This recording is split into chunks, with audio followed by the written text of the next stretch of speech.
Hey guys, a simple little phrasal verb video today. Today's phrasal verb is to look forward to doing something.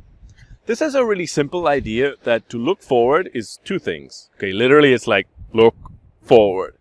But the other idea is that you are happy for something in the future and you are waiting.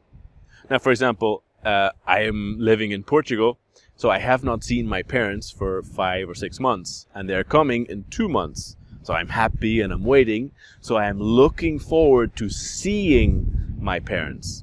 Now the second part's really important, that it's seeing, ing, not looking forward to see, it's seeing, right? And I haven't really had breakfast yet, so I'm looking forward to drinking a really nice big coffee with a donut. Not so healthy, but I'm looking forward to it.